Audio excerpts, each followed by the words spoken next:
All right, good evening, everybody. I'm going to call the October 30th Licensing Hearings and Public Safety Committee to order at 4:30.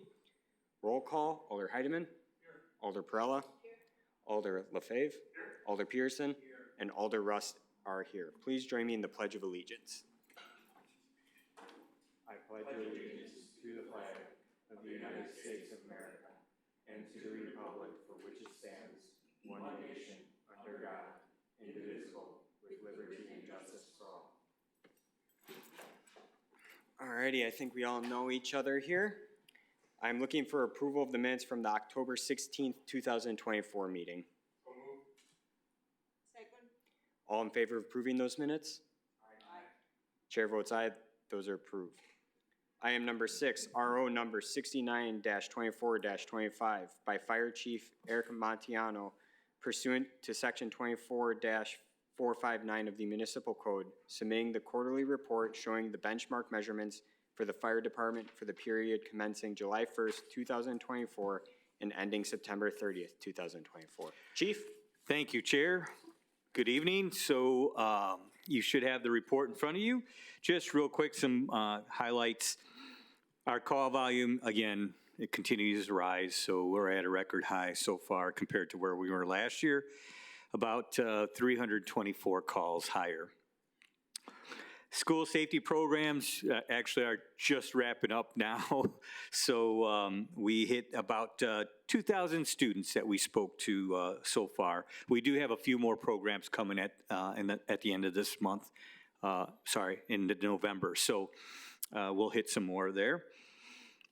Something that I'm very proud to announce that we started was something we called working with the Aspire program. We have them come in once a week to the fire station, to our headquarters station.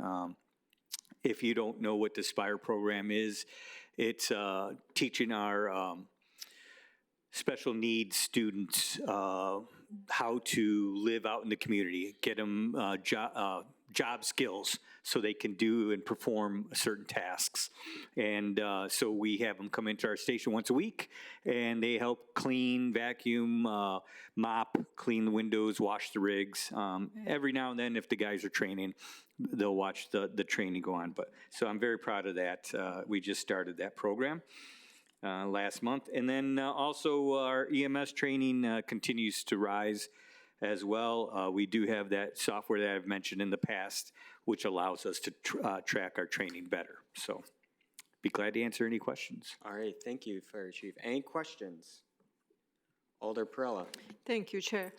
You said that the number of calls increased, right, compared to, and where do you see those numbers? So it's the incident types that you sum up, or I don't see that number that you mentioned. Yeah, so if you look at our 2023 year to date compared to 2024, you'll see that there's that change. So it's from this point last year.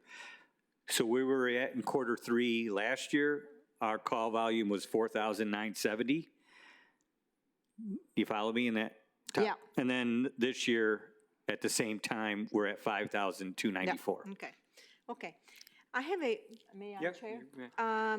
The mutual aid given and received, I see that we received less. I wonder, is that because, or we did, just because so it happens that we didn't need as much, or because we are more self-sufficient and needed less help? Excellent question. So it is a combination of a few things. So we have a larger department, more staffing, so we do receive less because we have more help here internally. Our call volume is also higher than the counties, so because of the staffing, if they get a call, if they get 2 calls back to back, a department in the county, let's say, they don't have extra help coming, so sometimes that's where we would help them out. Mostly it's Orange Cross. So like we can handle 2, 3 ambulance, 4 ambulance calls back to back to back or at the same time. Mm-hmm.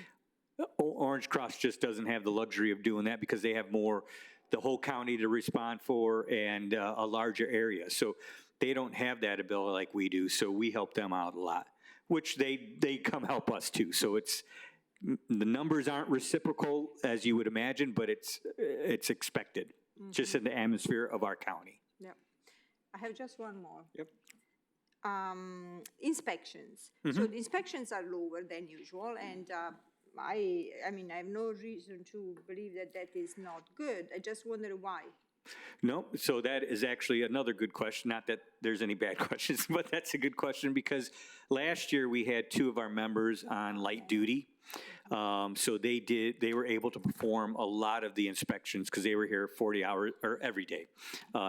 So now our inspections are back to what we call normal. The crews do it on duty. So you throw in the calls, the training, it gets tougher to schedule those inspections. So yeah, that's why the numbers are down. But Doesn't mean we have less. Correct. Okay, very good. You answered my question. Yeah. Thank you so much. You bet. All right, thanks, Chief, Alder Perella. Alder Peterson. Thanks. I just had one quick question. This is kind of along the same lines as what Alder Perella had already asked, and that's regarding overlapping calls. I see you have, like, it looks like it's going up now. We're to 70%. I realize that for big cities, that's always probably 100%, but I was wondering, is there a threshold or a benchmark that we use to know, like, at what point is there too many overlapping calls?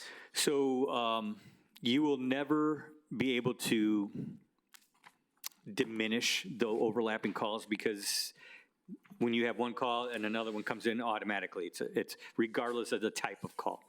However, as far as the benchmarks, no, we don't have that. There's no set number that, hey, the standards, if you have, I'm making this up, 60% of overlapping calls, then you need to add X amount of stations or staffing or something. There is nothing like that. We continue to look at the numbers. So the overlapping incidents just means what we can, if we can maintain and handle them in-house, that's 70% that we're at now. So we are still able to function. But if it gets up to the 80, 90, 100%, it might mean we might need to add another ambulance or another engine company. I hope that makes sense. Yep. That's how we judge it, based on the incidents and what we can handle internally. The difference between fire and police, as far as responding to calls, besides the call types, some calls, PD, you will hear, are able to like stack them. So they will respond when an officer becomes available. In the 911 system for fire, we can't do that. We're not allowed to. So we have to respond now. And if we don't have enough crews on duty because they're already on other calls, that's where we call that mutual aid and get the help from other departments coming in because we cannot stack calls like PD. It's just, Yeah, makes sense. yeah, the standards and how we operate. Thank you. All right. Alder Heidemann. Yeah, thank you, Chairman. As far as when you said that we make calls for Orange Cross, okay, when we typically answer a call, we have a different protocol than what Orange Cross does. So are we reimbursed appropriately as far as what it would cost us to make that call? Or is it something where, well, there's just a standard one fee? I don't understand how that would work, other than the fact that I would think that when we're doing something for Orange Cross, we're doing a little more than what they would normally done on a regular call. So, Alder Heidemann, so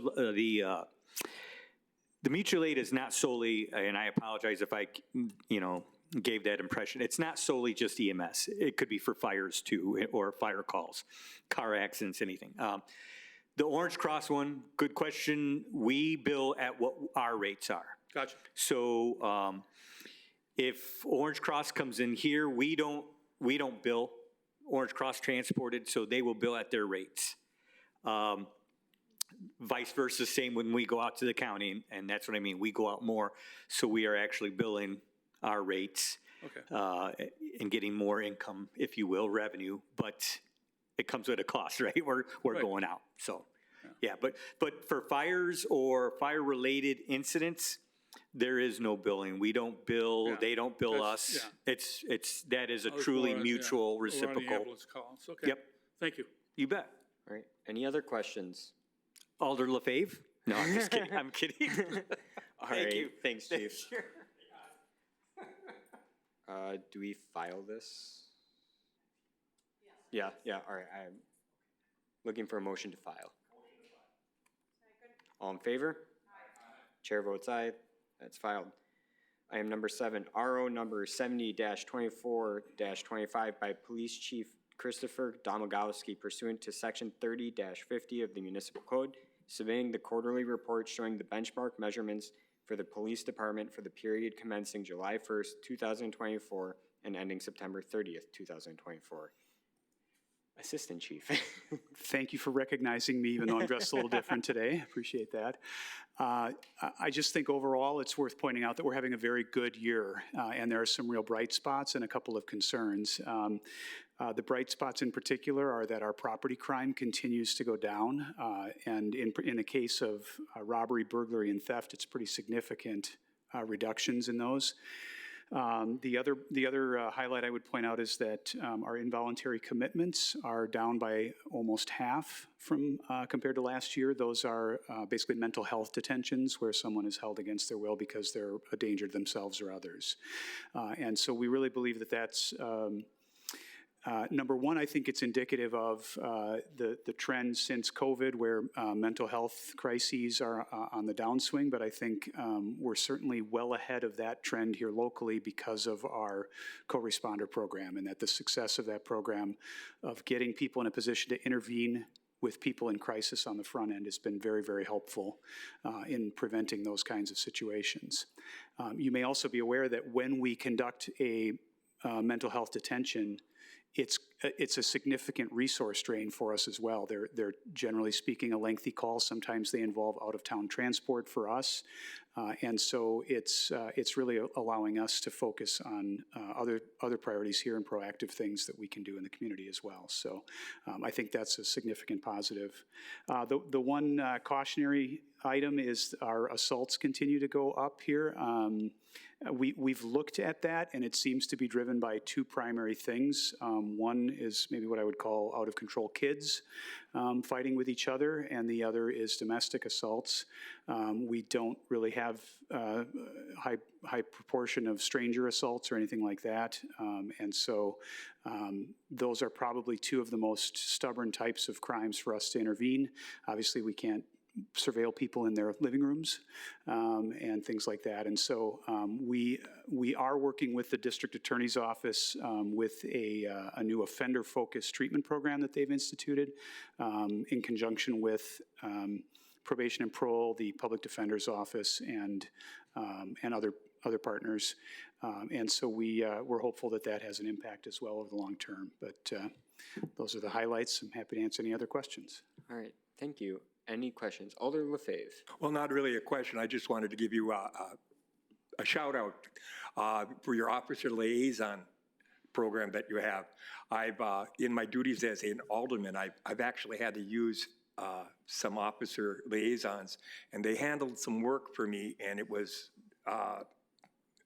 really thumbs up on that, really. Great. Awesome. Appreciate it. All right, thank you, Alder Lefebvre. Alder Heidemann. Yeah, thank you, Chairman. In these numbers, excuse me, I'm somewhat concerned as far as our police department and their interaction with the homeless. Okay, there isn't a number in there that says, well, how many contacts you had to deal with the homeless or something like that. Is that rolled into a number on this or is that something that I'm sure we must have something to do. Our police department must have to approach them or contact them, or what's the policy? I guess because I don't see anything in here. I was just kind of concerned about what our department actually does as far as the homeless is concerned.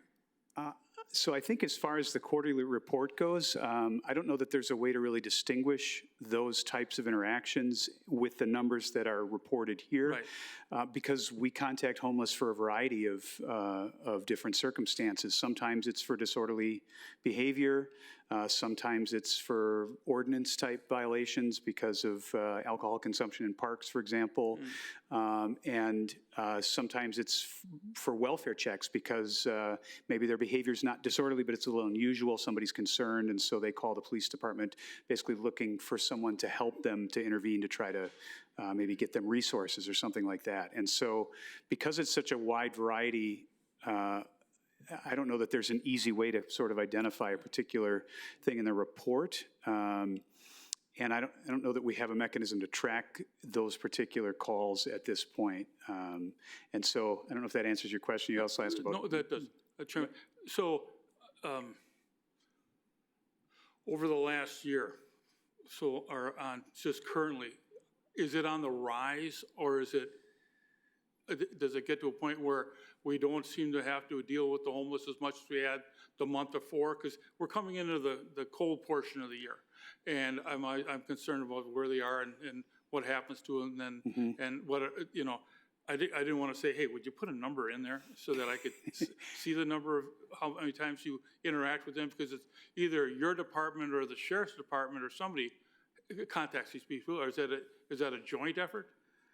I don't know that we do much jointly with the sheriff's department when it Okay. comes to, homeless. I can give you kind of my sense of where things are at, if you think that would be helpful. Well, much appreciated. So certainly over the summer months, that it's more prevalent and more apparent, I think, to the public, and so it generates more calls to the police department as a result. And I think that that's not just driven by people being outdoors more, but that there are, I think, a good portion of people who they have places to go when the weather gets cold, and so then they're not unhoused over the winter months because of the weather. I think as far as trends, I think in my experience it kind of ebbs and flows. I think there are years where it's a more prevalent problem, and there are years where it's not. And I think this year was probably one of the more prevalent years, but I certainly don't think that that's indicative of a necessarily like a steep up curve or a particular trend or anything like that. Okay. So, Thank you very much. you're welcome. All right, thank you, Alder Heidemann. Any other questions? Alder Perella. A brief follow-up, because I think I appreciate the question of my colleague, Heidemann, because it seems that I heard of a trend of increase. So, and it is always hard to understand how much of that is anecdotal or whatever is really data-driven. And so it would be interesting and useful to a certain degree for the city and for the county to have some data. So I actually would invite to think if there is any way in future to have a way to gather some data as far as the number of contacts with unsheltered, and regardless of the reasons, regardless of what triggered the call, but how much of that, and I don't want to derail today from the subject, which is just a report, but I think it would be useful as far as having data, because data is also what drives then possible actions or more conspicuous or more important actions around the subject, which is becoming nationwide, at least from some perspective, kind of prominent as far as a topic. So I think if I think about how we really would approach getting good numbers, I'm not sure that police interactions is necessarily the best statistic for that. And there is a community group, so Lakeshore CAP, which does point-in-time counts twice a year. I don't have their numbers off the top of my head, but they do let us know when they do those counts. And so that not just the results, but so that we're aware that they're going to have people out checking. And so I think that might be a better indicator of what the trend is, because I think our numbers would, number one, because it would be difficult, I think, for us to distill out what really constitutes a contact with an unsheltered person. Number one.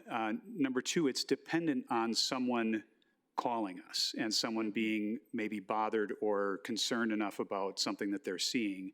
And so I think as a standalone, statistic, I don't know that would be as helpful as what Lakeshore CAP and other groups are collecting. So.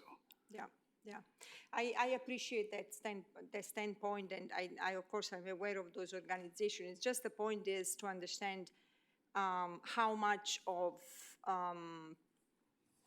a problem is. So how much the unsheltered presence results into an issue and resources. right? So that Yeah. was my point. But I understand very well what you said. I think Thank if you, yeah, and I think if you look at other communities, I think we're doing quite well. I think Sheboygan is safe, and that this particular problem is I think legitimately much worse in other communities. And so while I think, things sometimes are more noticed, just because of the nature of what people are doing, or where it's happening, I don't think that, certainly not by comparison, that it's a particularly severe problem. Thank you so much. You're welcome. All right. Alder Lefebvre. Okay, what I'm thinking about here is I know that it would be impossible for you to put a quantity on police contacts because of the many myriad of different reasons that officers have contact. So you wouldn't be able to glean from that out if this person was homeless or unsheltered or anything like that. But you did say earlier that you do make referrals or could that number be done? Because that might be helpful to know just how many people it was needed to get them some help.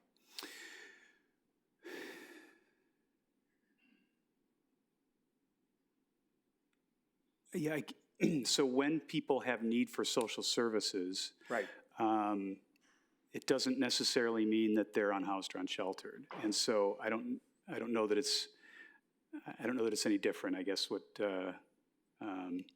So we certainly have gotten our co-responders involved in that, but that's, they're obviously, they're dealing with primarily mental health. Obviously, there's considerable overlap between mental health, substance abuse, homelessness, things like that. So I'm not sure that that's an easier solution for us, really, to get that Just numbers. putting it out there. Yeah. Yeah. All right, thank you, Alder Lefebvre. Any other comments? All right, I'm looking for a motion to file. All in favor of filing? Chair votes aye, that is filed. Thank you. Thank you. Item number 8, resolution number 103-24-25, a resolution authorizing the appropriate city officials to execute the joint powers agreement for Sheboygan County and City of Sheboygan 911 emergency systems. I figured I'd get up. I don't really feel like shouting today. So this is just an annual agreement between the county and the city related to Joint Emergency Dispatch Center. There's no change in this agreement from previous years. It really just allows both the county and the city to work together for emergency dispatch services. All right, thank you. Any questions, comments? All right, I'm looking for a motion. For what? I'm sorry. No, to accept the resolution. A motion to accept the resolution. All right. All right, all in favor of accepting the resolution? Chair votes aye, that is approved. Item number 9, General Ordinance number 24-24-25, an ordinance updating Chapter 12 of the Sheboygan Municipal Code entitled Buildings and Construction and making such additional changes to the code as necessary to connect the changes made in Chapter 12. All right, this is a requested update to much of Chapter 12. It's very extensive. If you've taken a look at it, it is very extensive. That doesn't mean that there's a lot of substantive changes, though.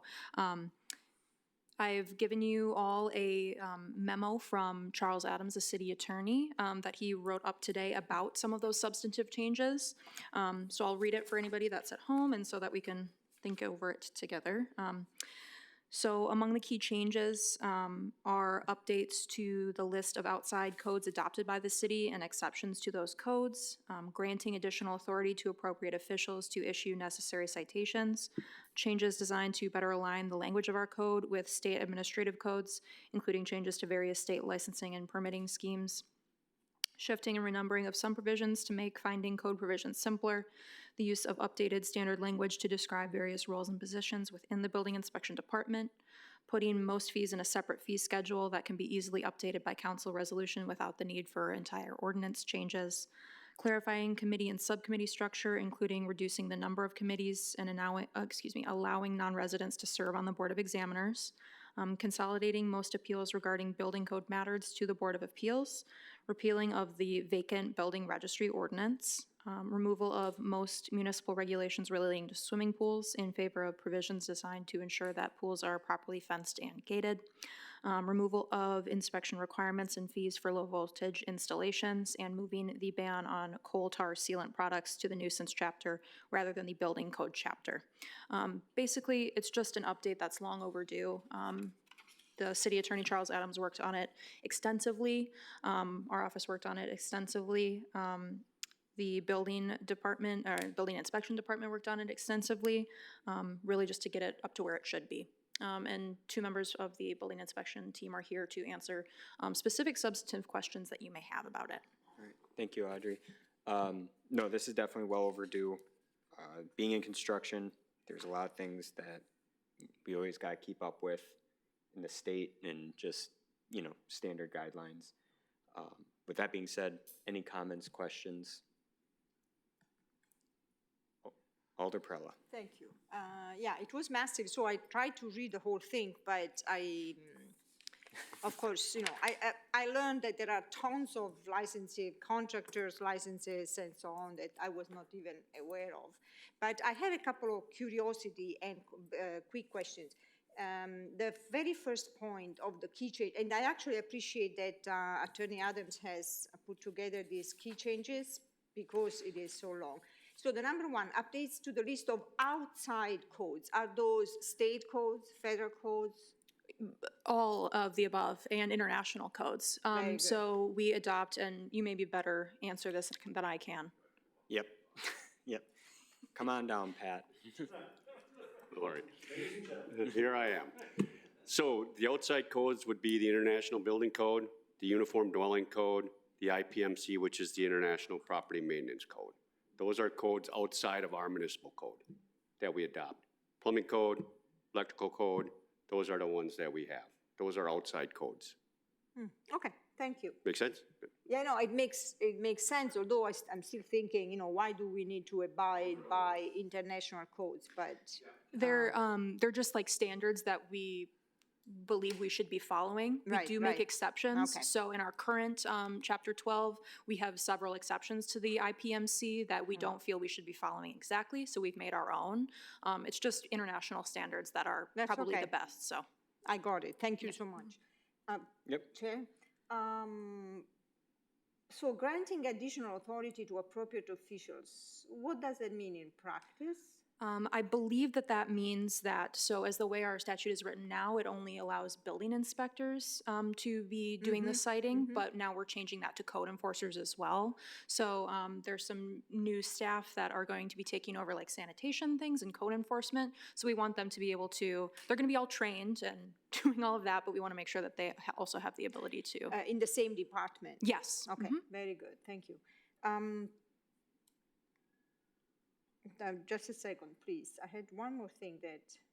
Yep, there's a lot going on in that one, so I totally understand. Oh, yeah. So why do non-residents need to serve on the Board of Examiners? It's not a need necessarily, but it is a, as I was speaking with both Gary and Pat earlier this morning, they're just having trouble finding actual city residents that are qualified and want to serve on the board. I can speak to that. I'm on that. I'm the chair of that one, and it's hard to get a quorum month to month, well, every 2 or 3 months. Yep. To get that people there. And if we have people who we know in the city trust that are good actors for contractors, it's good to keep them in the loop too. And they do a lot of Also work. because they have to qualify to be part of that, Yes. so that's, Yes. it makes it even more Yeah, no, it's not difficult. like So I we- couldn't be part of it, No, you for cannot. You'd have to be a example, right? contractor Correct. that does work in the Yeah. city. Yeah. Thank you so much. Yep. Yep. All right, Alder Heidemann. Yeah, thank you, Chairman. Again, Pat, if you'd remember what I asked you about the numbers as far as raising the potential of where the building permits had to come in, could you just give me another explanation or where that is in this Chapter 12? Where it's in there? It's in our permit fees, which is a separate section. How does that work, Gary? Gary knows more about Okay. that, where it's located. Okay, So we do have a fee schedule for permitting fees Okay. as well as for licensing fees. Okay. And they explain the details on what is needed for those specific. and that's in Chapter 12. Yeah, I I just looked at it. It's actually on page, if you're looking at the PDF on the Agendas and Minutes website, it's on page 44 of 105, if you want to move to that. 44 of 100. 44 of 105, Yeah, thank you very much. yes. I read through it, and again, I didn't get to that point. I was looking for it, but You don't have the whole thing memorized. not later this No week. one does. No, so under section 1251, we're adding a new permits required place. Under sub B, sub 2, it says work on projects which do not exceed a material cost of $600 and which do not exceed a combined labor and materials cost of $1,200. Gotcha, okay. And that's the new number, 612. Thank you very much. Much appreciated. All right, any other questions? Alrighty, otherwise I am looking for a motion. I move that we accept the amendment and recommend approval. Alrighty, all in favor? Chair votes aye, that's approved. Item number 10, RO number 67-24-25 by the city clerk submitting various license applications. Class B liquor license application number 3689, My Fortuna LLC. Staff is recommending granting the license with warnings. Alrighty, and I'll ask the first question, what are the warnings? Warnings that the individual that we had questioned reveals any past convictions as required on the applications. Alrighty, any other questions? Alright, I'm looking for a motion.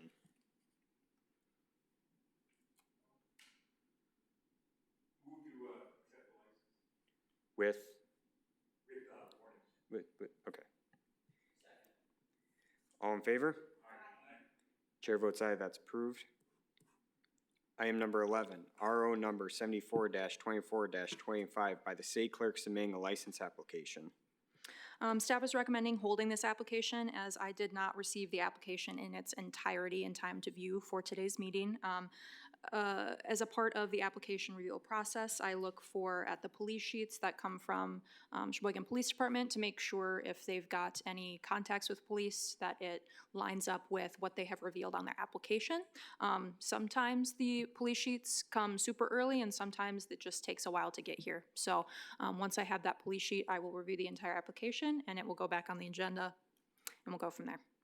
Alrighty, any questions? All right, I'm looking for a motion. A motion to put that application on hold until the problems are correct. All in favor? Aye. Chair votes aye, that's approved. And then item number 12, discussion regarding dates for November and December meetings. So this is obviously up to you guys on when you want to have your meetings. We're talking about, or we had recommended for discussion, both the second meeting in November, that would technically be scheduled on the Wednesday before Thanksgiving when City Hall will be closed. And then the second meeting in December, which I believe is scheduled for the Christmas Day. Yeah, Christmas Day. So again, City Hall will be closed. So you're welcome to discuss on when you would like to have the the second meeting in November instead of that Wednesday. Alrighty, would everybody be all right moving that to the November one, moving it to that Monday? Yeah? All right, we'll make, yep, no, you're fine. The 25th, I believe. Or no, the 25th. 25th. Is that all right? All right. What, and then the December, whoop. With the Finance and Personnel Committee meeting be at that same date? When is finance? What time is finance? 5. 5? I was going to, yeah, we'll do ours at 4. Is that fine? Yeah, it's fine. All right, we'll do it at 4 and we'll keep it tight. All right? And then the December meeting, how do we want to do that? So I will say the 23rd is a potential date. It's probable people will be on vacation, so I understand if we don't want to do the 23rd. The same thing with the 30th, as City Hall will be closed on the 31st and the 1st, December 31st and January 1st. So it's possible we can do it Friday the 20th instead of that Friday before, or we could do Thursday the 19th. Or Does or- anybody have a preference? I'd be fine with the 19th, if that works for them. All right, we'll do it December the 19th. Okay, also in the past, I will say, if there's nothing super urgent on a meeting agenda, we don't have to have a meeting. We'll plan tentatively, and if it's only 1 or 2 items that aren't very serious, we'll just move it to January. Okay, that's fine. I just want to be clear, which date did we pick? December 19th. December 19th, great. Okay, thank you. All righty. Seeing as we have exhausted the agenda, our next meeting will be November 13th, 2024. I'm looking for a motion to adjourn. All in favor of adjourning? Chair votes yea. We are adjourned at 5:05. Thanks, everybody.